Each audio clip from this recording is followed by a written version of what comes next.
Meaning of ex-serviceman. Ex-serviceman.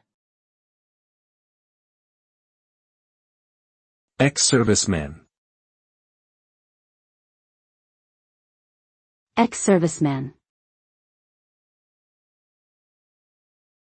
Ex-serviceman. The term ex-serviceman refers to a person who has served in the armed forces but has since left or retired from active duty.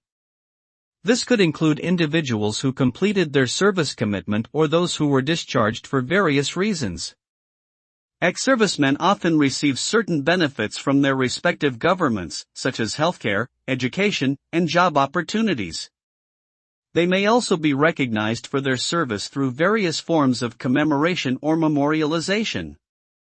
Overall, ex-servicemen are individuals who have dedicated a portion of their lives to serving their country in the military.